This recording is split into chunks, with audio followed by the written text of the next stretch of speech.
Romain, c'est pas du tout la première fois qu'on te voit au cœur d'un projet transmédia. Cette fois-ci, tu reviens avec un album, un documentaire et un projet en réalité virtuelle. C'est quoi la genèse du projet et pourquoi le Groenland en particulier ?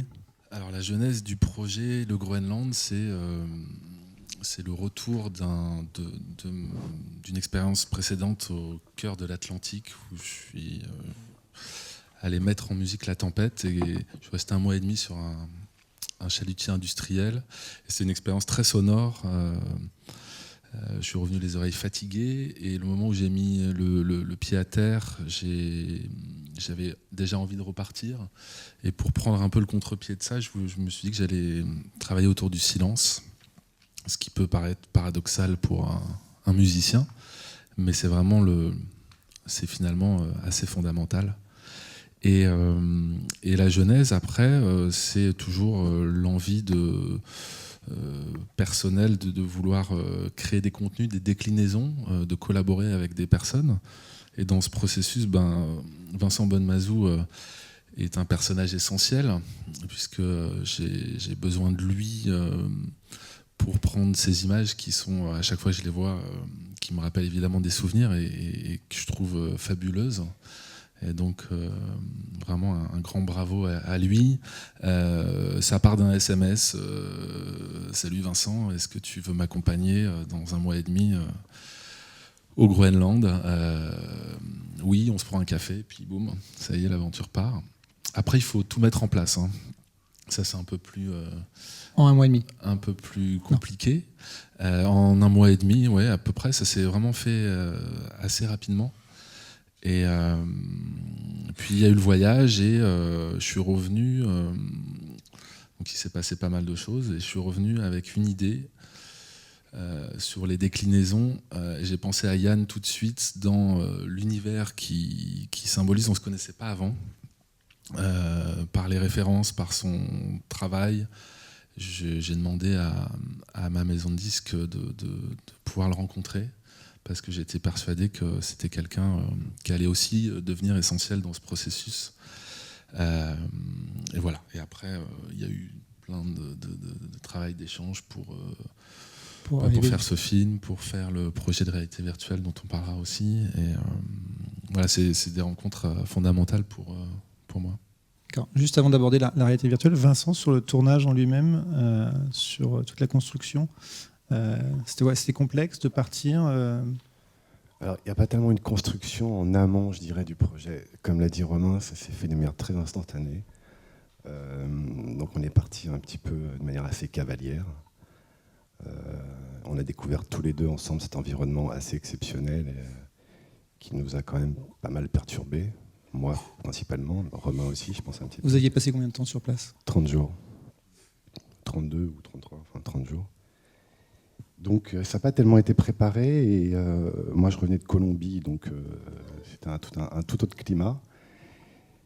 Et en fait, voilà, j'ai suivi Romain du mieux que j'ai pu, sachant que les conditions climatiques n'étaient pas évidentes. On a eu quand même 15 jours sur les 30 jours, on a eu 15 jours de très mauvais temps, où on ne voyait pas à 3 mètres. Et donc j'ai fait au mieux pour essayer de capter cette immersion dans cet environnement si particulier où il y a une énergie très particulière avec des gens qui ne sont pas...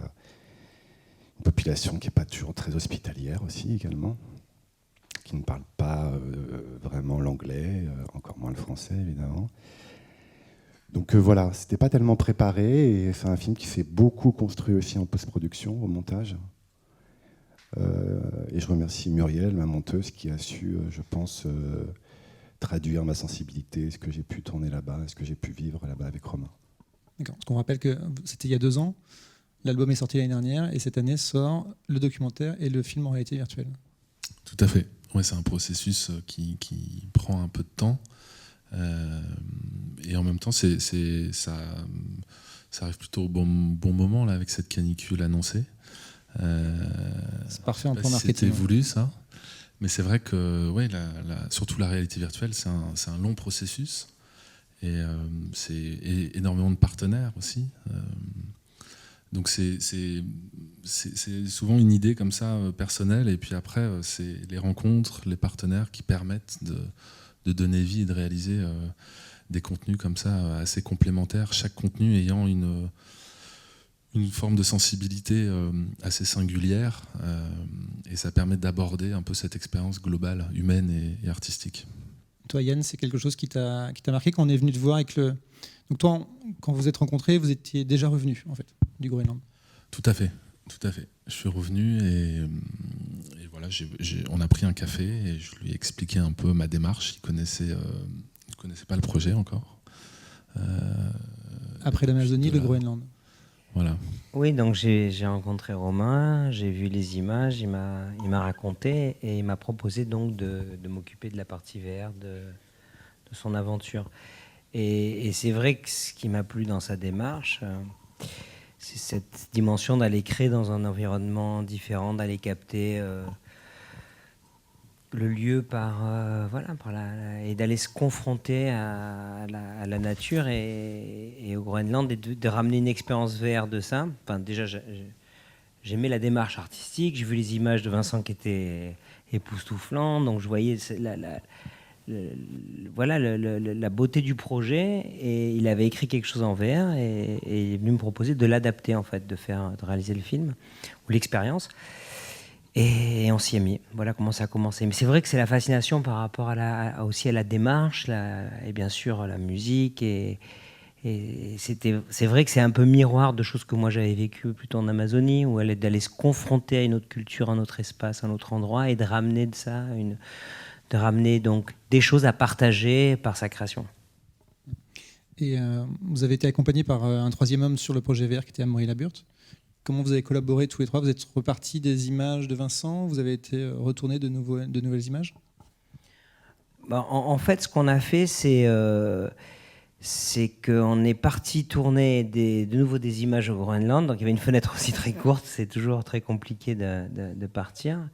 Et mon chef-op avec qui je venais de faire The Show, une mini-série, est parti les tourner avec l'équipe de DV Mobile et aussi des drones, sous les recommandations des deux qui avaient exploré. Et moi, je ne pouvais pas parce que je tournais, j'étais, je crois, sur Aya, j'étais en plein, où je tournais ces vannes-là, je ne me souviens plus, mais voilà. Et donc, ils sont partis. Et moi, on avait prévu un découpage, en fait. J'ai fait une sorte d'animatique. En VR, c'est quand même une expérience. Donc, on se dit, voilà, il faudrait ce type de paysage.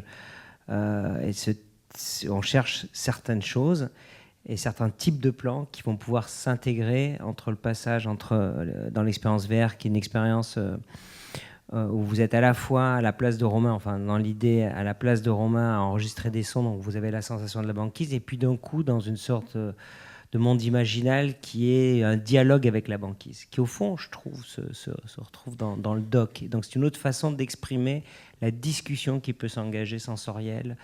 Et voilà, c'est donc un film un peu expérimental. Et donc on a structuré, pour l'expérience VR, on a structuré les idées de plans, les idées de passage entre les mondes. Donc mon chef-op devait s'avancer en bateau, par exemple, vers un iceberg, à peu près de telle distance à telle distance, de manière à faire cette scène. Et après, après c'est l'aventure de ce type de tournage qui est un peu extrême. Et après, on a recomposé à partir des images. Mais c'est comme ça que ça s'est passé. C'est-à-dire, il a fallu quand même beaucoup préparer en amont, choisir les lieux. Là Vincent et Romain nous ont aidés, choisir les lieux où aller tourner, l'équipe. Et ensuite, avoir un canevas un peu précis quand même, et de naviguer à l'intérieur de ce canevas de manière à créer en images de synthèse les mondes intérieurs. Et puis le projet au début ne devait être que du cinéma 360, c'est-à-dire à savoir que le voyage intérieur était comme l'extérieur, c'est-à-dire quelque chose dans lequel vous n'avez pas d'interaction, de mouvement 6DoF, c'est-à-dire de déplacement. Et en cours de projet, moi qui faisais les autres expériences où il y avait justement cette capacité à se déplacer en temps réel et d'interagir avec les mondes, de se dire que c'est dommage de se priver ça dans ce rapport sensoriel que peut amener la VR avec à la fois la banquise ou avec sa position dans l'espace. Et donc là, Amaury est rentré avec Novelab qui s'est occupé de cette partie-là.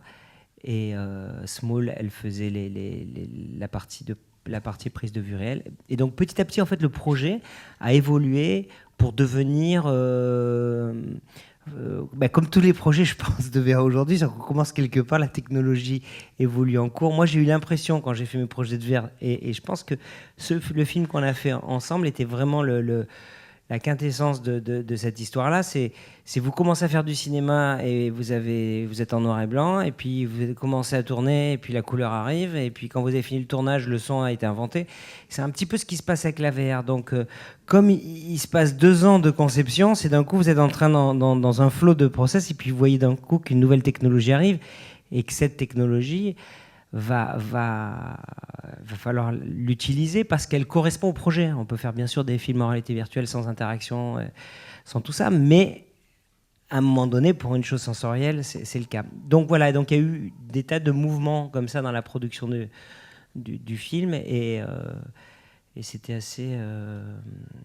voilà, c'est assez intéressant, je trouve, pour moi, juste pour finir là-dessus, d'être contacté par quelqu'un qui vit une expérience et d'être celui qui fait l'expérience d'un autre.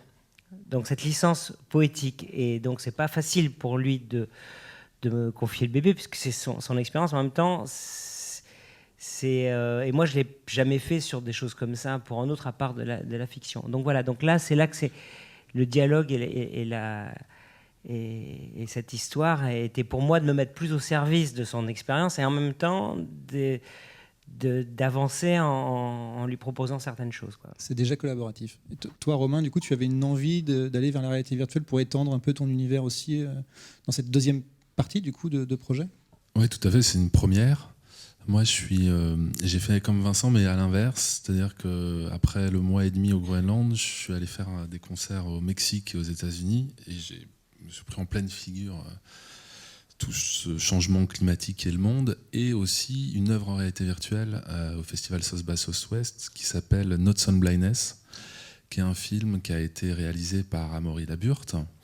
Et c'est une expérience qui m'a fasciné. C'est une expérience sur le son où on vit à travers un homme qui devient aveugle. Et du coup, ça m'a convaincu qu'une expérience en réalité virtuelle me permettrait de communiquer, d'aborder en fait des sensations qui sont difficilement abordables par un film traditionnel, par un album de musique ou par des podcasts ou un livre ou du texte.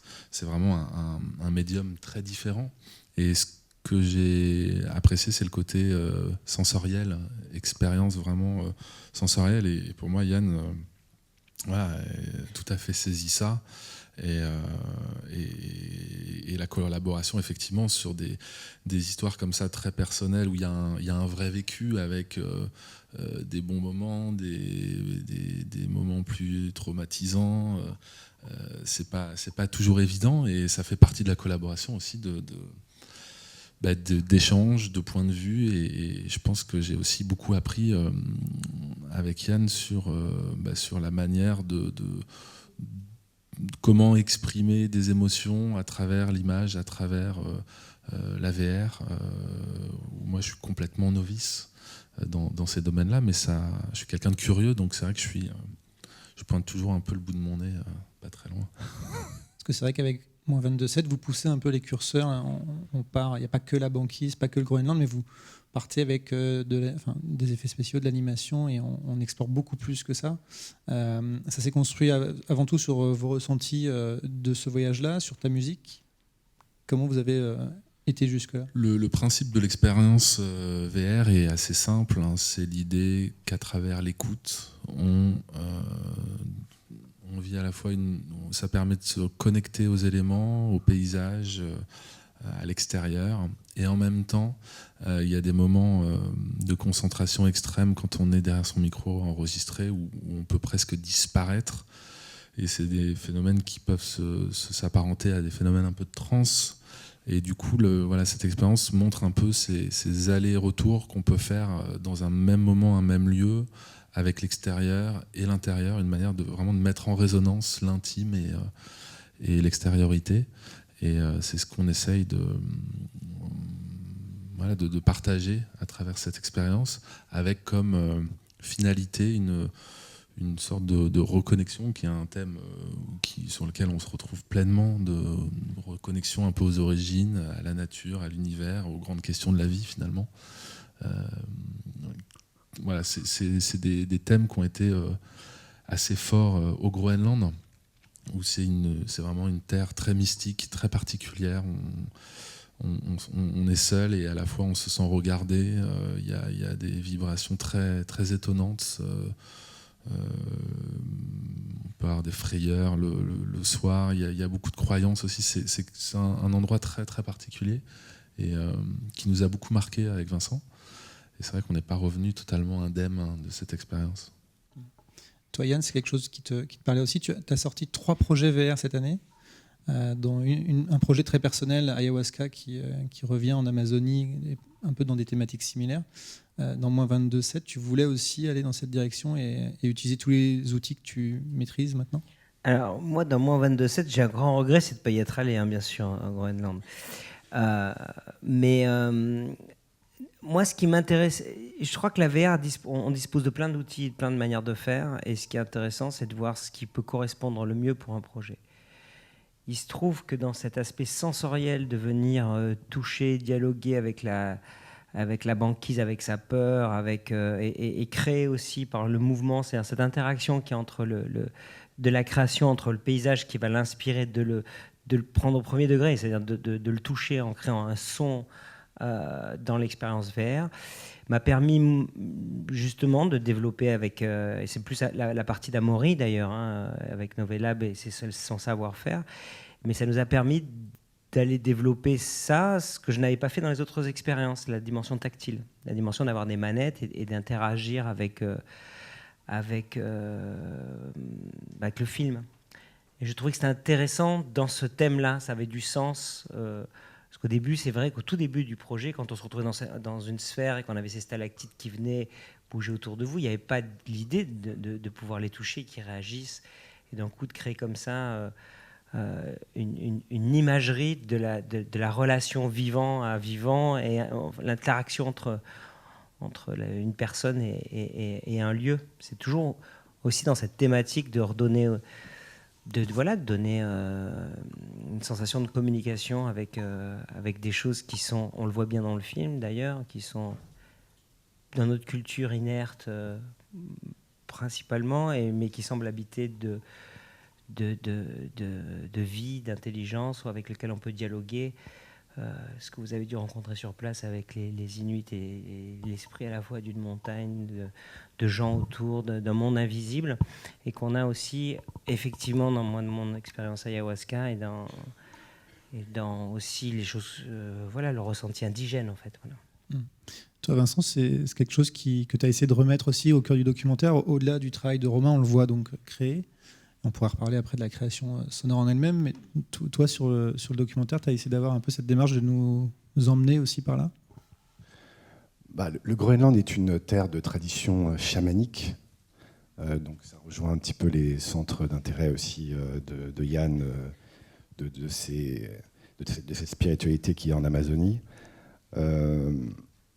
Sauf que c'est une tradition qui tend à disparaître au Groenland, le chamanisme tend vraiment à disparaître, et laisse place finalement à un vide spirituel absolument morbide et mortifère, puisque en fait c'est une population qui a tendance à ne plus trouver ses repères. Je crois qu'il y a un taux de suicide qui est le taux de suicide le plus élevé au monde, au Groenland. Donc c'est des gens qui ont été confrontés très rapidement à la modernité. Et en fait, pourquoi il y a cette spiritualité chamanique? Pourquoi elle est là-bas? Parce que, évidemment, la Terre est une terre de grande hostilité et que l'homme, finalement, est confronté en permanence aux éléments, au froid, aux animaux, aux changements, au danger permanent, en fait. On ne s'en rend pas bien compte, mais marcher sur la banquise, c'est un danger qui est permanent. Et en fait, voilà, il y a on nous a raconté beaucoup d'histoires. Par exemple, quand on voit les plaques dans ce film, les plaques bouger, chez les Inuits, c'est en fait le cri de ceux qui gisent dans les profondeurs, par exemple. Donc tout est ramené en fait à des paraboles comme ça, à des images qui sont assez belles et qui forment en fait leur spiritualité. Mais malheureusement, ça tend à disparaître tout ça. Aujourd'hui, c'est plutôt les téléphones portables, c'est plutôt le football anglais, on se tourne vers une société de consommation et au détriment, et on perd finalement cette connexion à la terre, à la nature. Et c'est un peu triste en fait. Enfin, moi j'ai trouvé ça très triste et on a vraiment assisté à ça en fait. On l'a vraiment ressenti en fait. Toi, Romain, qui cherchait un peu le silence, du coup, en arrivant sur le mois passé là-bas, vous avez réussi réellement à vous extirper de ça pour aller chercher, on te voit soit casser des morceaux de glace ou même aller chercher le vent, etc. Il y a des choses auxquelles tu t'attendais, il y a des choses dont tu étais surpris sur place pour enregistrer tes sons? J'ai été surpris de plein de choses. Pour rebondir un peu sur ce que dit Vincent, c'est vrai qu'il y a un contexte social assez difficile et en même temps un environnement d'une pureté, presque complètement vierge. Dès qu'on sort du village, on est complètement isolé, on est complètement seul. Donc le silence, oui, se trouve très facilement. Et moi, ce qui m'a frappé, c'est vraiment cette nature complètement vierge qui souffre un peu, qui est dangereuse, mais qui est très émouvante. Il y a une émotion très difficile à transcrire. Je me souviens de la première image, quand on est arrivé derrière les nuages, les premières montagnes et les icebergs se sont dévoilés. J'ai eu envie de pleurer, je ne sais même pas pourquoi. Et comme si c'est une terre qui nous demande de prendre soin d'elle aussi. Et ça a été quelque chose d'assez latent pendant ce mois au Groenland. Et les Inuits,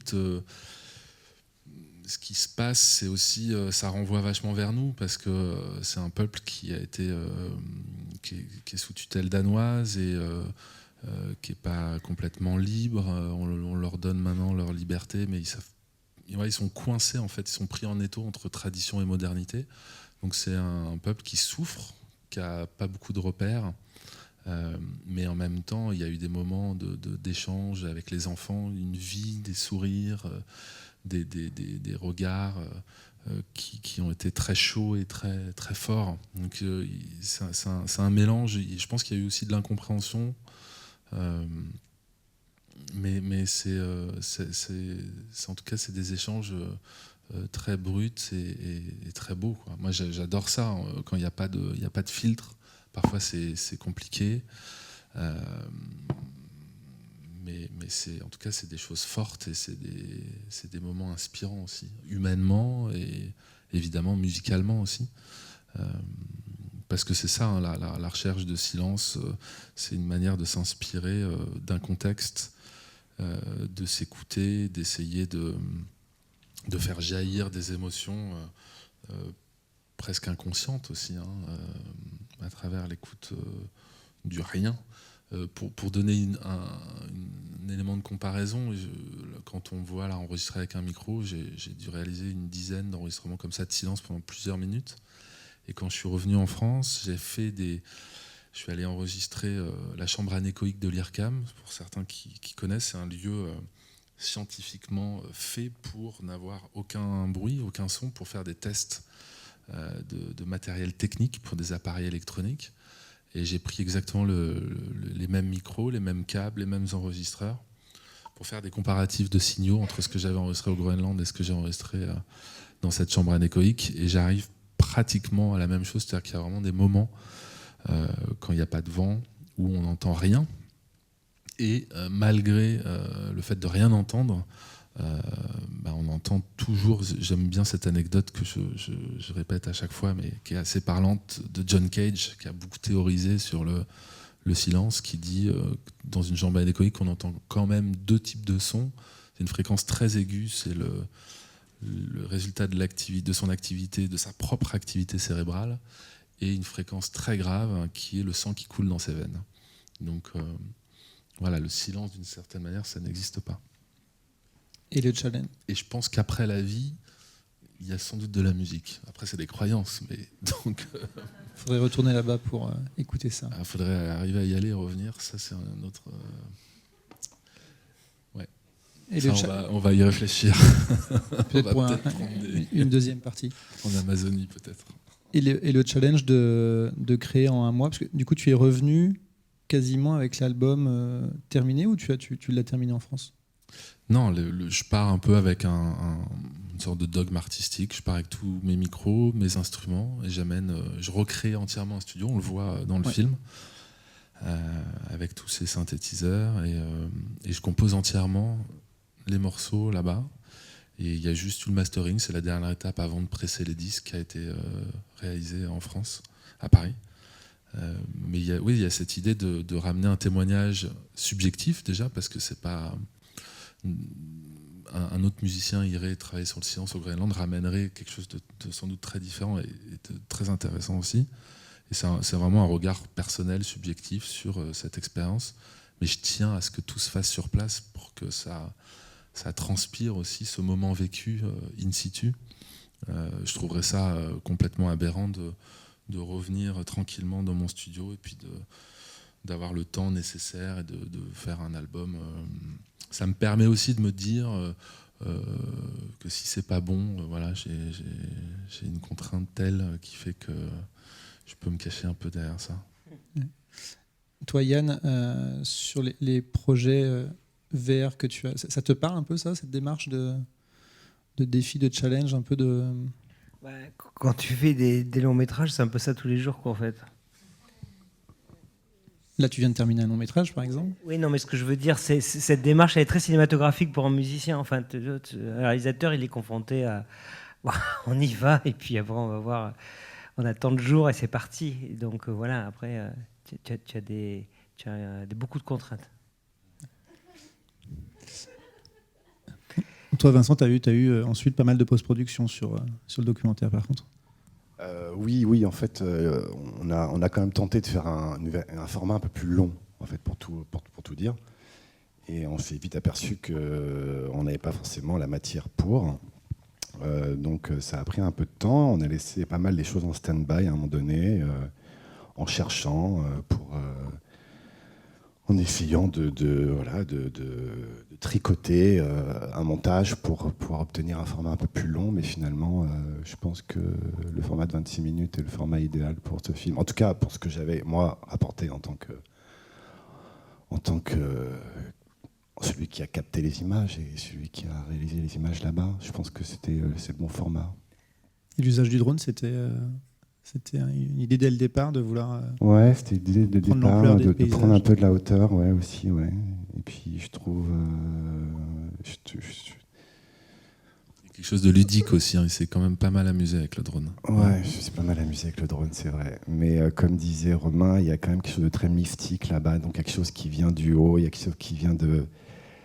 Il y a quelque chose qui vous tombe dessus au Groenland, une sorte de chape de plan magnétique, et je trouve que le drone finalement est assez... Il n'est pas menaçant dans ce film, mais il est toujours un peu présent, et il apporte cette espèce de chose qui est un peu là, sans être là, et c'est assez intéressant aussi. Ouais, je voulais juste rajouter un truc, parce qu'en fait, oui, j'y pense maintenant. Au fond, j'ai fait une expérience un peu similaire, parce que le cinéma, bon, c'est vrai que c'est tout le temps contraignant, mais contraignante dans ce sens-là, c'est-à-dire aller dans un lieu et ramener un film de ce lieu. Et j'ai fait un film, je vais le citer parce que je l'aime beaucoup ce film, et vous pouvez le voir sur YouTube. Ça s'appelle Pashin Beka Winuni, alors ça, pour le retenir, c'est pas simple. Mais sinon, vous tapez 8. C'était un film fait par plusieurs réalisateurs, et donc moi j'ai fait une partie qui s'appellera ça, donc avec mon nom et 8 vous trouverez tomber dessus.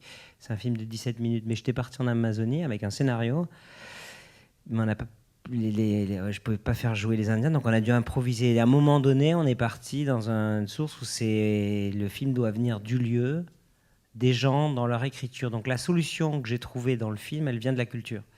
C'est-à-dire, j'ai fait le film de la manière dont la culture raconte les histoires. Et c'est ça qui en fait, je pense, pour moi, un film auquel je tiens beaucoup, et parce que j'ai été obligé d'aller dans cet endroit. Et pour en revenir là, c'est vrai que cette forme de pression qu'on a quand on est dans un ailleurs qu'on doit créer, je l'ai retrouvée et c'est pas forcément, c'est pas comparable, mais je pense que l'espace dans lequel on est à ce moment-là est proche. Tu es au fond de la jungle, dans une communauté, et tu as un certain temps, quelques semaines là, et il faut tout recommencer, dépioter son film et trouver une façon de le raconter autre, parce que sinon ça fonctionne pas. Voilà, donc c'est vrai que je pense aussi, alors là c'est conscient maintenant puisqu'on en parle et d'un coup c'est venu, mais je pense aussi que ça devait résonner quand on s'est rencontrés, c'est ça que je voulais dire. C'est d'un coup de me dire, bah tiens, c'est cette démarche. Et ce film-là est vraiment le film qui est pour moi, de ce que j'ai fait, voilà, le plus proche de cette démarche de partir, et puis on sait qu'on doit revenir avec quelque chose, et donc on se met dans le vide. Et ça, c'est vrai que je trouve ça assez intéressant. Et du coup, la réalité virtuelle, c'est un peu la démarche inverse. En plus, comme tu le dis, vous avez fait évoluer le projet avec la 6DoF, etc. Donc vous avez passé en fait beaucoup de temps au retour pour créer ça. Est-ce que ça a été complexe de convaincre un peu tout le monde du départ jusqu'au produit, enfin jusqu'au contenu final qui a fortement évolué? Alors ça, c'est une bonne question. Je ne sais pas si je suis le mieux placé pour y répondre, mais je dirais qu'il y a comme l'a un peu abordé Yann, il y a la question des tuyaux de diffusion aussi qui est très important pour la réalité virtuelle, et les contraintes du diffuseur, où voilà, diffuser une œuvre sur Internet, sur un des coproducteurs Arte de l'expérience, il faut que son player ait telle technologie qui nous permettent de faire de l'interactif ou non. Donc il y a aussi toutes ces contraintes qui viennent des nouveaux médias. Et puis le territoire, en fait, là, c'est l'inverse. C'est virtuel, mais dans la VR, c'est l'inconnu, elle est devant. On sait l'histoire qu'on veut raconter, mais le territoire, c'est technologique. C'est les outils devant qui évoluent. Donc il y a des craquements technologiques qui arrivent devant vous. Il faut mettre les pieds sur les bons endroits. Donc non, il y a quelque chose d'assez aventureux en fait aujourd'hui dans la VR. Et ça va pas durer forcément. Il y a un espace de création de liberté parce que il n'y a pas encore une vraie rentabilité, une vraie industrie avec. Donc pour l'instant, c'est grâce à des aides. Il y a un soutien industriel, gouvernemental dans différents pays d'Europe, aussi, là c'est pour le cast RT, mais France Télévisions, des diffuseurs, pour se dire il faut acquérir un savoir-faire, et donc le savoir-faire il vient à travers l'œuvre plutôt des œuvres artistiques. C'est un peu comme un court-métrage, il n'y a pas de finalité réellement de rentabilité. Mais du coup, notre mission est d'explorer, donc d'aller dans un territoire inconnu. Donc il y a quelque chose d'aventureux, mais ce n'est pas une aventure qu'on vit avec physiologique dans un espace. C'est une aventure dans un espace de création en se disant est-ce qu'on prend le bon chemin, puis non, il faut rectifier, il faut changer de technologie, est-ce qu'on peut, comment on fait. Et ça, moi, je l'ai rencontré sur les 3 films de VR. J'ai fait en VR ce que j'ai refusé de faire au cinéma, en fait. Au cinéma, j'ai tourné en pellicule jusqu'à très récemment, parce que je laissais les autres le déboire du numérique, j'avais pas envie, je pouvais tourner en 35 mm, c'était une technologie rodée, de toute façon, qui reste même, je pense, aujourd'hui mieux en termes de... Voilà, la pellicule reste la pellicule. Mais néanmoins, je ne l'ai pas fait le pas, là, je l'ai fait récemment, mais 10 ans après que tout le monde tourne en pellicule. Donc là, tous les outils sont là, le chemin est balisé. Et donc, je rentre dans un truc avec justement plus les nouvelles générations de caméras, un large format et tout. Et donc, du coup, c'est un plaisir. Là, pour la VR, je pense que je suis première ligne, là, pour le coup. Je travaille pour les autres aussi, quoi. Et Romain, pareil, l'aventure virtuelle après l'aventure réelle, c'est quelque chose qui t'a passionné, tu as envie de poursuivre encore? Toi qui as déjà fait des concerts 360, on a vu aussi à la fin du documentaire que tu joues sur scène avec une sphère derrière qui passe des images. Tu as envie de pousser encore les curseurs? Oui, tout à fait. Moi, j'aime bien me positionner au croisement entre l'artistique et le technologique. Et avec la réalité virtuelle, comme le dit très bien Yann, on est vraiment à ce croisement-là. Et de continuer, oui, tout à fait. Là, on prépare une version sous dôme de concert interactif. C'est une sorte de demi-sphère avec des images complètement englobées pour une immersion totale. C'est un travail qu'on fait avec la Belgique et le Canada. Et puis il y a d'autres projets aussi qui arrivent. Et tout ça avec aussi un côté très traditionnel de film. Moi j'adore l'image et c'est aussi pour ça que depuis le début, je tiens à ramener des images. Les images de Vincent, elles ont servi à faire les clips de l'album, à faire le film, à faire des moodboards pour la réalité virtuelle. Donc c'est fondamental en fait de ramener des contenus aujourd'hui d'une expérience, de montrer le contexte dans lequel cette musique est née. Ouais, j'aime bien en tout cas vraiment cette idée d'utiliser chaque médium pour sa singularité. Et on rappelle d'ailleurs que le projet VR est sorti cette semaine en ligne, qu'il a déjà fait plusieurs festivals, dont le South by Southwest, où tu avais vu Not on Blindness, et il a été récompensé à New Images hier soir. Est-ce que vous avez des questions dans la salle ? Moi j'en ai une, juste je voudrais commencer. Combien de personnes ont vu l'expérience en réalité virtuelle ? Pour avoir une idée comme ça. D'accord. Il reste encore quelques heures pour les tester ici. Très bien. On va prendre une question.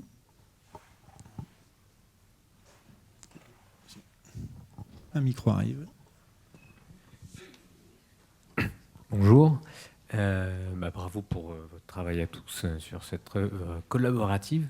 Je voulais savoir, puisque la musique est à l'origine du projet, si j'ai bien compris, si tu avais, contrairement à ce que vous avez pu faire sur le film pour le tournage, si tu avais préparé ton concept d'album au préalable, ou si tu es parti avec une idée de tout improviser sur place, autant la matière que tu enregistrerais, excuse-moi, je tutoie, que ce que tu allais en faire et ce que ça donnerait musicalement.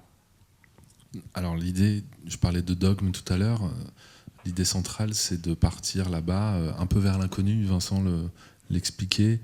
On est arrivé là-bas sans connaître grand-chose déjà au lieu.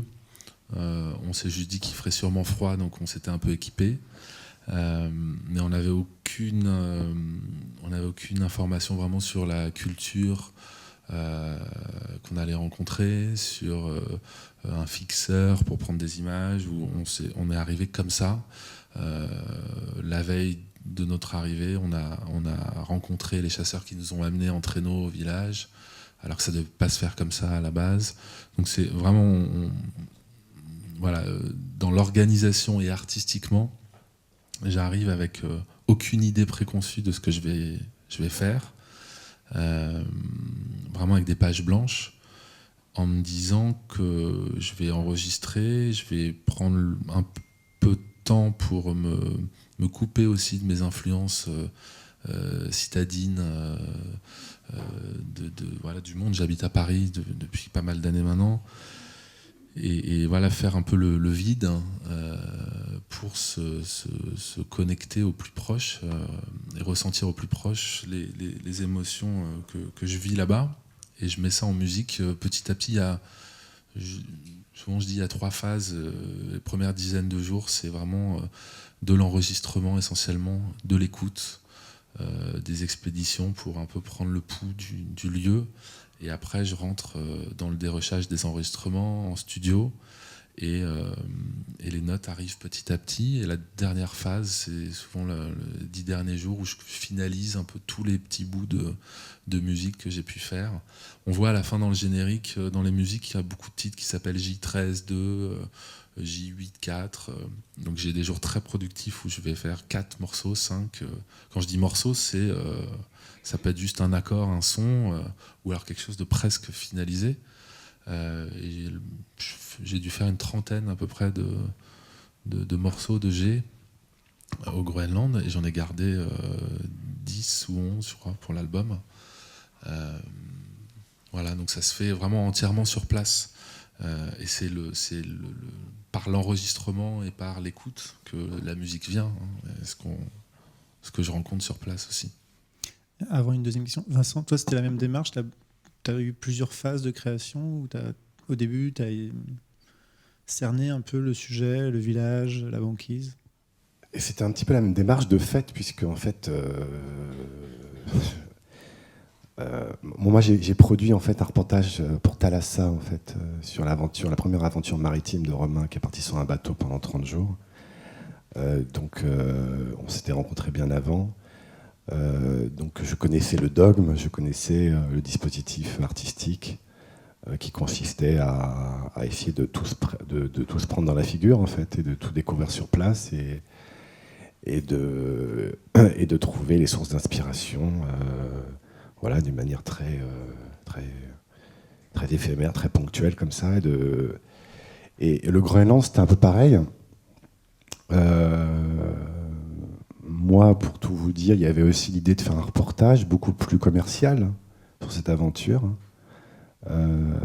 Et en fait, on s'est aperçu qu'il y avait très peu d'interactivité avec les habitants, les Inuits, c'était très compliqué. En plus de ça, il y avait un long métrage qui se tournait là-bas. Enfin, bon, je ne vais pas rentrer dans les détails. Mais de fait, oui, ça a été un peu la même dispositif. C'est-à-dire que j'ai essayé de capter ce que j'ai pu capter.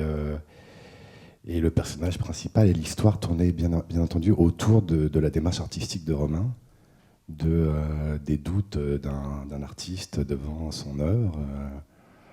Et moi-même, j'étais un peu dans la même situation, en fait, à vrai dire. Ok. Deuxième question. Quelqu'un là-bas au fond? Pas de micro? Oui, si, j'en ai un. Oui, c'était précisément par rapport au storyboard pour la VR.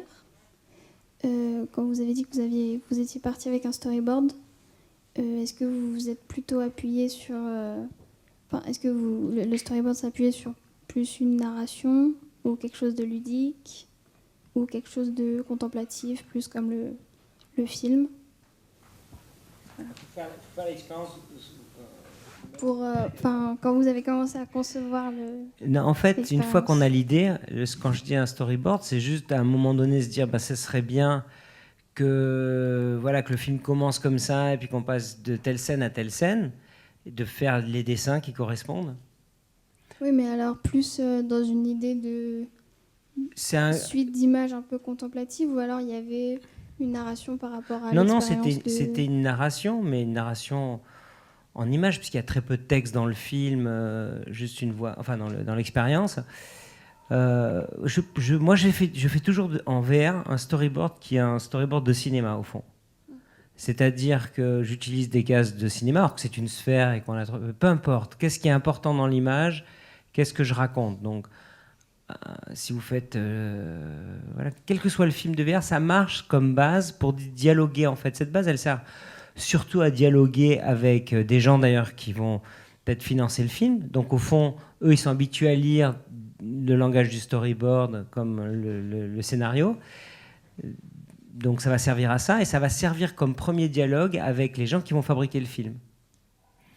À savoir, si vous allez demander à une équipe de faire un plan, vous dessinez le plan. Alors bien sûr, c'est en 360, mais ça veut dire que ce que vous dessinez, c'est un petit bout de l'image qui va, elle, faire le tour complet, mais quelque part, si le spectateur regarde à cet endroit là, c'est ça que vous allez suivre, et vous donner une direction avec une flèche pour dire qu'il y a une avancée, si vous êtes par exemple sur un traîneau, etc. Donc, je pense pas je pense que le storyboard est utile en VR comme il est utile au cinéma, mais dans un cinéma un peu à effet visuel. D'accord. C'est un bon outil pour comprendre les éléments qu'on va devoir amener et le type de sensation qu'on veut donner. Alors, par contre, on peut pas, dans les storyboards, on décide par exemple le début d'un travelling, ou alors je sais pas, parce qu'on a eu ça un moment dans l'expérience, un hélicoptère qui atterrit, donc vous avez le plan, puis vous faites un dessin avec une flèche, vous descendez sur la glace, où il décolle. Là, vous êtes en VR, vous pouvez pas faire de dessin comme ça. Donc parfois, vous dessinez ce qui est important, et puis vous faites une sphère autour en disant, avec une flèche par là, le spectateur va regarder par là. Donc je crois qu'aujourd'hui, il faut créer son langage. Mais on peut se baser sur les outils qui existent pour le cinéma ou pour le jeu vidéo dans l'arborescence interactive, si c'est le cas, etc. Donc voilà, moi j'ai l'impression d'essayer de raconter avec des images un petit peu pour partager avec les collaborateurs, soit juste une base de travail. Merci. Surtout qu'en l'occurrence, vous n'étiez pas sur place, donc il fallait communiquer avec eux. Est-ce qu'il y a une autre question ? Merci. Moi, j'ai une question pour Monsieur Kounen, principalement. Vous parliez tout à l'heure de la rentabilité de la VR et qu'actuellement, on n'en est pas forcément à une période où on lui demande d'être rentable. où est-ce que vous situez la VR sur l'histoire qu'elle pourra avoir du coup dans les quelques années? Comment vous voyez les 10, 15 prochaines années de la VR? Est-ce que là, on est en train d'être dans une période complètement artistique et que du coup, à terme, ça va plus s'industrialiser, ça va plus se charter? Est-ce que vous appréciez les difficultés qu'on a aujourd'hui du fait qu'il n'y a pas forcément énormément d'argent, mais que du coup, il y a plus de liberté d'expression? Alors, vu que ça évolue tellement vite, je trouve que tous les 6 mois, que c'est difficile de faire une projection sur 15 ans. Mais je dirais que la sensation que j'ai, que c'est une jolie période pour la VR parce que c'est la création qui est devant, puisqu'il n'y a pas encore... Il y a la mise au point de systèmes avec les stores. C'est une question aussi d'accès au public, de prix des casques, de qualité des casques, de la nature des expériences et cette arrivée et généralement la connexion que vont avoir les gens avec la réalité virtuelle. Ça peut se passer très vite et du coup, il peut y avoir un vrai marché. Moi, j'ai eu, je crois que je l'ai déjà dit ici au forum il y a 1 an en faisant une conf sur le projet en cours, mais j'ai eu, la première fois que j'ai eu un choc qui a été aussi important que la VR sur la place que ça pouvait prendre, la VR et l'AR, hein, je mettrai la réalité augmentée aussi avec, c'était quand j'ai découvert le web. C'est un réalisateur américain, fin des années 80, début 90, qui m'a montré ça. Et moi, je me suis tout de suite mis à faire mes pages web, à faire de la programmation, en me disant, mais c'est incroyable, on peut dialoguer, on peut discuter, on va faire de la création. Et puis même, juste comme outil, avec une petite caméra, on se connectait sur des serveurs et tout ça. Et c'était les débuts. Et je me suis dit, ça va être une révolution très rapide. Ben non, ça n'a pas été très rapide, mais regardez la place qu'a le web aujourd'hui. Ça a mis 30 ans au lieu de 10 peut-être. Mais la place qu'a le web dans nos vies, et la place qu'a le web, la place créative qu'a le web en soi pure, ce que moi je voyais à un moment donné, mais la place qu'elle a. Donc je pense qu'elle a la réalité augmentée et la VR vont avoir des places, des choses, il va y avoir de l'utilité, de l'utilitaire. On va faire des visioconférences, on va être avec des hologrammes, on va se retrouver à plusieurs, on va expérimenter des lieux, des espaces, faire des réunions, on va moins se déplacer, on va pouvoir essayer des habits avant de les acheter, j'en sais rien, mais il va y avoir toute une chose que fait le web dans une version complètement améliorée qui va petit à petit rentrer potentiellement dans nos existences, pour le meilleur ou pour le pire. Hein. Maintenant, sur la création, je pense qu'il y a un potentiel de création unique, par contre en VR, qu'il n'y a pas forcément dans le web par rapport au cinéma, hein, puisque la réalité virtuelle, c'est quand même cette capacité à entrer dans le film, ce fantasme de cinéma, je répète à chaque fois, mais c'est vrai que c'est un côté la rose pourpre du Caire, à savoir on fait un pied, on a un écran, il n'y a plus d'écran, on rentre à l'intérieur et on interagit avec le film. C'est les balbutiements, on est encore à l'arrivée du train en gare de La Ciotat. Méliès n'est pas encore arrivé, mais il va bientôt émerger, un petit génie qui va nous faire des trucs. Voilà, et qu'on regardera dans le passé comme l'émergence d'une chose qui est devenue peut-être dominante dans le monde culturel. C'est pas impossible, hein. Les jeux vidéo sont aujourd'hui dominants dans le monde culturel. En termes de ce qu'ils représentent comme monde, marché, par rapport au cinéma, c'est petit à côté du cinéma. Et voilà, rien enlevé à l'autre. Mais je pense que c'est un prochain gros moyen à la fois, j'espère, de faire des œuvres de création et de rester sur le fil. Voilà comment je vois l'avancement sera de plus en plus accessible. Pour l'instant, il y a des difficultés pour tourner. Par exemple, il y a beaucoup d'inconfort dans la fabrication d'un film en réalité virtuelle, parce qu'on recule de 15 ans à peu près. Pendant 15 ans, on avait des machines qui sont améliorées, on a commencé à faire des trucages presque en temps réel. Donc pour les réalisateurs, quand vous faites des trucages, vous avez une espèce de fluidité avec les opérateurs qui travaillent. Et puis là, vous arrivez, au lieu d'avoir une image comme ça, vous avez une image qui fait tout le tour. Donc les mêmes machines, vous faites un fondu enchaîné, il faut attendre 48 heures. On revient aux années 90 de ces machines, mais en même temps, les effets, les demandes sont plus complexes.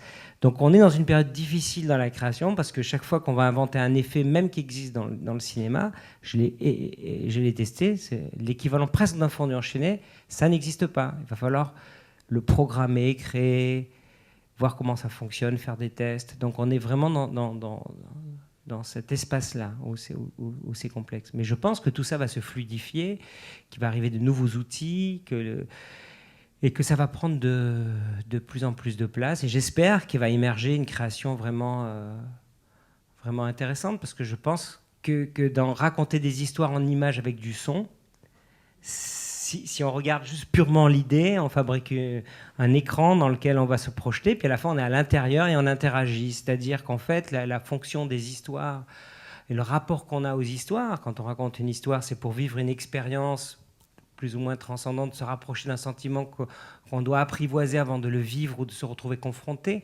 Les mythes avaient ce sens, et nos mythes modernes ont toujours aussi ce rapport-là.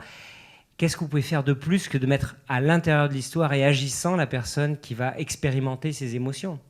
Et donc dans ce que peut apporter la VR en termes de rapport, on voit au cinéma, nous par rapport à la mort, par exemple, j'en parlais juste avant, parce qu'on et je me disais, c'est dingue, c'est vrai, nous on vit nos mythes par procuration, on va voir des gens mourir sur les écrans et on va avoir des sentiments, on va s'approcher, on va pouvoir apprivoiser des choses, vivre avec des drames, et ça va nous éduquer à aussi nous faire ressentir des choses dans une société où tout est très lissé, où on retire les personnes qui vieillissent, on éloigne la mort, etc. Il reste la fiction pour nous faire vivre ça, et la réalité virtuelle sera une étape supplémentaire, initiatique, pour nous aider.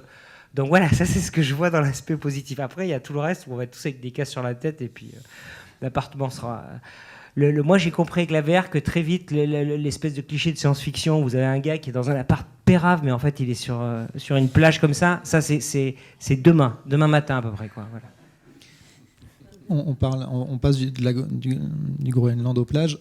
Toi, Romain, quand tu rentres de tes voyages et que tu vas à la rencontre d'un vrai public qui suit tes concerts, tu intègres aussi cette envie d'innovation, de technologie. On parlait de réalité augmentée. Est-ce que demain, tu pourrais imaginer des concerts avec ce genre de technologie?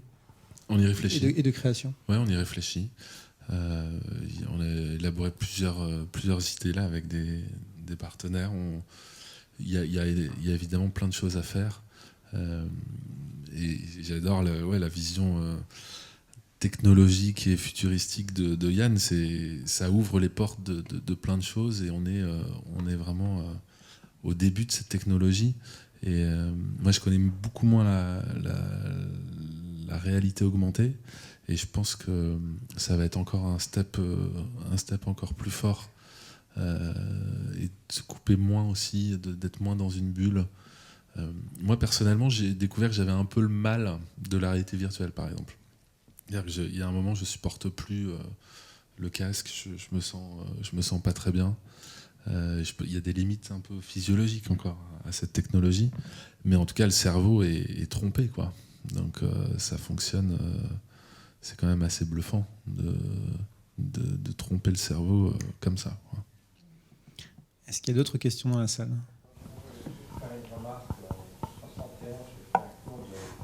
Industriel. Il y avait Roger Dean qui a fait justement une unité d'isolation sensorielle. On était comme dans un œil, dans un secte, séparé du monde. C'est les personnes qui ont fait des couvertures des disques qui ont aussi vu ça. Ce que j'ai apprécié, si vous voulez, sur la qualité des images, c'était plutôt la délicatesse des couleurs et la qualité du silence qui était bien rendue par le lieu. Le fait maintenant, moi, de vouloir rentrer dans l'image, d'être un spectateur, un acteur, c'est peut-être quelque chose d'un outil pédagogique, mais par rapport, si vous voulez, à ce lieu. Parce que j'ai vu la même dégradation culturelle, ce qui se passe en Russie, si vous voulez. Ces peuples qui ont été aux abords des confins de la Russie et du pôle Nord, eux aussi essayent de se préserver parce que c'est l'animisme. Puis dans les Inuits, normalement, il n'y a pas de couple. L'amour est partagé entre les personnes qui vivent pour éviter la jalousie. Ça, si ce n'est pas expliqué aux personnes qui vont voir les Inuits, on perd le message. C'est ça que je veux dire. Alors, ce que moi j'ai apprécié, en fait, c'est votre aventure. Ça m'a fait penser au mari de Charlotte Rampling, dont je ne me souviens pas le nom, qui est le musicien qui a fait la machine avec les concerts en Chine. J'ai apprécié la délicatesse des images. Bon, moi, je suis critique d'art maintenant. Et simplement la qualité du son. Ça, le reste, toute la nouvelle technologie m'intéresse pas trop, quoi. Voilà. Ok, merci. Merci. Autre question, remarque Oui. au fond? Ah, c'est une question sensorielle. Ici. Déjà, je trouve l'expérience extrêmement singulière.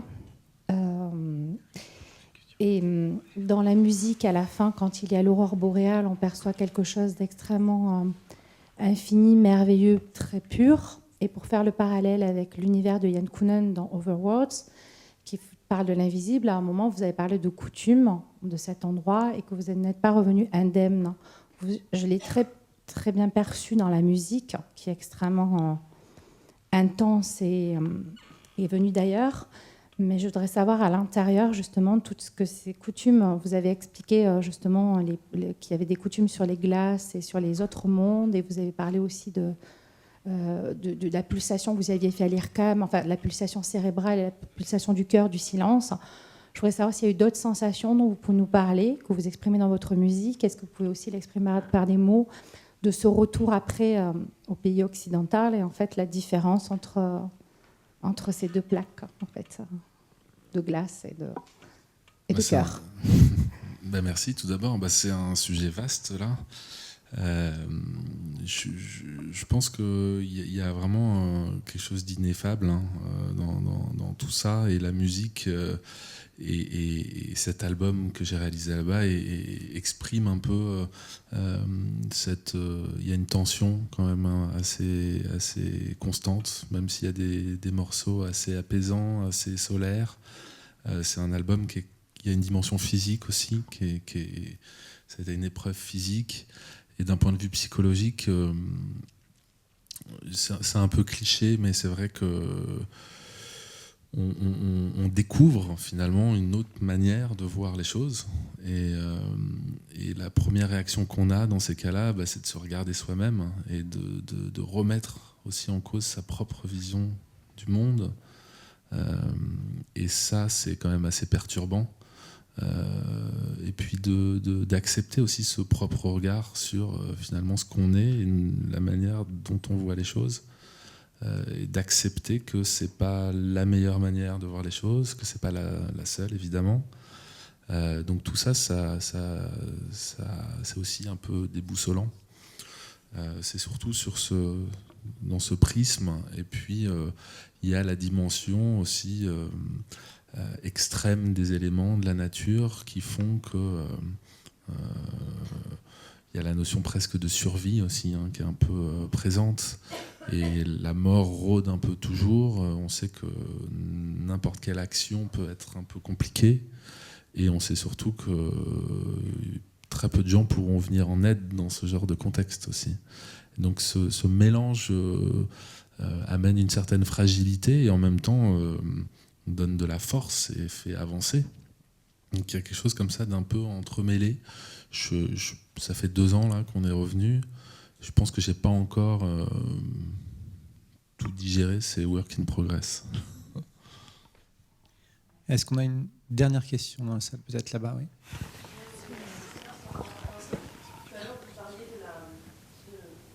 La disparition des traditions chamaniques parallèlement à l'arrivée de la modernité au Groenland.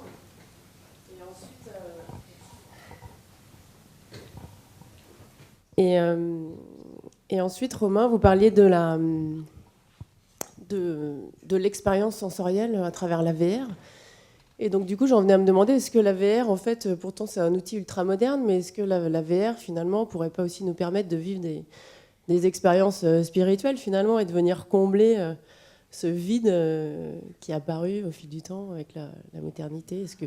Et donc, est-ce que les artistes que vous n'êtes pas un peu les chamans du futur à travers ces nouveaux outils qui nous permettent de nous reconnecter? Je pense que Yann peut répondre à cette question aussi. Allez, lance-toi.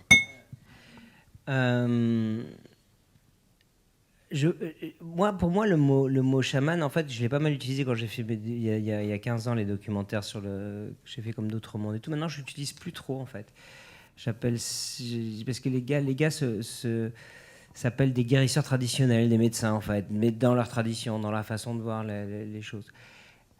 Donc guide spirituel plutôt. Voilà, oui, mais encore c'est plus simple que... Enfin, moi ça a évolué au cours des années, mais moi je ne parlerai pas de chaman, mais c'est toujours un mot qui est un petit peu ésotérique et puis surtout qui est un petit peu plein de fantasmes. Et pour moi c'était sans doute le cas, puis on m'a dit que c'était ce mot-là, donc je l'avais utilisé il y a 20 ans, et puis à force de retourner en Amazonie, puis de voir des curanderos, donc des guérisseurs, de voir leur processus et tout, et que leur réalité vous imbibe en fait.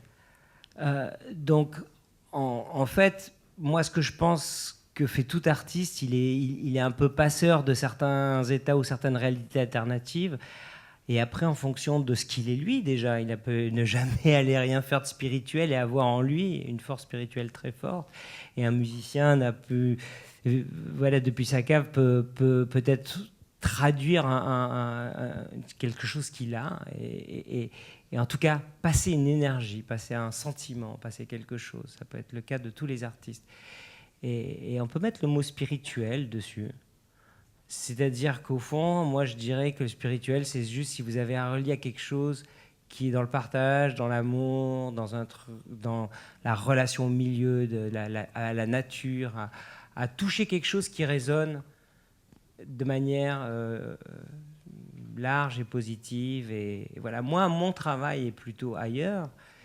Il est plutôt à dire aux créatures de ma culture que moi, de partager certaines expériences. Donc, c'est le cas de ayahuasca ou des films que j'ai faits ou dans certains films, de partager ou des livres, mais de partager ce que les indigènes, ce que j'ai vu des indigènes, pas forcément ce qu'ils m'ont dit, mais ce que j'ai compris, ou en tout cas juste simplement dire, regardez, ils regardent la réalité différemment. Moi, ils m'ont un peu... Je veux dire qu'après 20 ans, je n'ai pas changé d'avis. Et au contraire, je pense qu'ils ont raison sur plein de choses et qu'il n'est pas forcément éloigné de la science. Et que ma culture m'apprend beaucoup à les regarder de plus haut. C'était le paradis perdu, le bon sauvage. C'était super, les gens retournent là parce qu'on a perdu quelque chose. Mais non seulement, nous, on a effectivement quitté un espace, mais eux, ils ont continué d'évoluer dans cet espace. Et ils ont une science de l'esprit, des choses qui sont très, très complexes et très avancées et très reliées à la nature parce qu'ils ont ouvert une porte et culturellement, ils se sont transmis les clés pour ouvrir cette porte. Et nous, on avait ces clés-là parce qu'on avait des tas de guérisseurs traditionnels qu'on appelait peut-être les Dorides et autres qui ont été un peu balayés à un moment donné dans nos cultures. Mais ce que je veux dire, c'est revenir au lieu. Moi, une réflexion il y a un moment, et elle est d'actualité par rapport à cette chose, c'est que, en fait, les peuples qui sont dans des lieux où ils sont obligés de s'allier avec la nature, ils sont obligés, sinon ils meurent. Donc quand vous êtes sur la banquise, où vous trouvez la brèche, vous vous mettez en danger pour aller chercher par tous les moyens la porte qu'il y a pour pouvoir dialoguer et s'allier avec la nature, parce que sinon vous êtes cuit. Vous avez ça au Groenland, vous avez ça dans les steppes, vous avez ça dans le Tibet, les Tibet dans les déserts, et vous avez ça dans la jungle. Et nous, on est dans un climat quand même tempéré, où si on ne s'allie pas avec la nature, finalement, enfin à une certaine époque, on peut survivre quand même. Plus dans le sud de la France, quoique bientôt, voilà. Et je pense réellement que aller dans ces lieux, c'est aussi d'un coup à se rappeler de la puissance de la nature. Et j'espère qu'on n'aura pas à la recevoir de pleine face, sa puissance, parce qu'on la malmène. Et c'est aussi le sujet du film, de malmener cette banquise et les équilibres écologiques et d'être bien dans nos appartements. Mais voilà, et donc de ces peuples qui ont été forcés, je leur dis même pas plus, ils ont été forcés de faire ça, mais il reste quelque chose que nous on a perdu et qui est bon de partager. Et quelque part, il y a une dimension effectivement spirituelle, mais simplement pour la remettre à une sorte, pour moi, d'origine, c'est-à-dire juste être relié avec les autres, avec soi, avec ses émotions, pouvoir regarder ses traumas et pouvoir se relier à la nature, mais dialoguer. Penser qu'un arbre, on peut avoir un dialogue, voilà. Moi, ma culture m'a pas appris à ça. Les Indiens m'ont forcé à me faire boire des jus très forts et m'ont forcé à me dire, oui, je peux discuter avec, mon Dieu. L'après-midi, ils m'amenaient dans les jardins et moi, je ne regardais pas les plantes. Ils me touchaient les plantes et je ne les regardais pas. Je parlais que des visions que j'avais eues la veille jusqu'au jour où j'ai compris que La plante qui me dit, voilà, regarde, maintenant tu peux parler avec elle, ça parlait toute la nuit avec elle, c'est elle qui nous donne la médecine, et puis voilà, puis derrière, puis il y a le vent, après il y a les éléments, après il y a... Donc Et la il y a plein de réalité choses. virtuelle va être vraiment un outil pour nous faire... Ouais, j'ai essayé de faire ayahuasca vivre, pour partager ça, voilà. par exemple, mais ça peut être un outil, effectivement. Ou juste pour nous envoyer pour au soigner. Groenland, quoi. Non, mais je crois qu'il y a une dimension thérapeutique très intéressante que peut avoir la réalité virtuelle. Je pense qu'il y a, il y a une vraie piste sur... il y a des programmes de méditation et de voyage, et je pense qu'il y a des choses qui... De la technologie va pouvoir émerger, des systèmes qui vont pouvoir nous ramener voilà, un peu à la source, quoi. Et ce sera un peu le mot de la fin. Il y avait aussi le projet Pandora ici qui explorait un peu ça, les technologies et la psyché. Merci beaucoup, messieurs. Juste avant de se quitter, Romain, toi, tu es en tournée cet été ou tu repars vers une destination extrême? Je reviens de Nazaré, là, au Portugal, où je fais un projet autour de la plus grosse vague du monde. Extrême. Donc, je suis en train de finaliser ce projet. Et date à Paris, ce sera le 18 octobre à La Cigale. Voilà, mais autrement un peu partout. Ok, merci. Yann, tu repars en post-production ou tu as 3 projets VR qui tournent en ce moment au festival? Non, oui, moi j'ai fini pour la VR, là je suis revenu au classique, donc je finis un film que j'ai tourné j'ai fini de tourner il y a 2 semaines, hein, qui sortira en avril. Voilà, très, très différent. Ok. Ouais. Et Vincent, toi?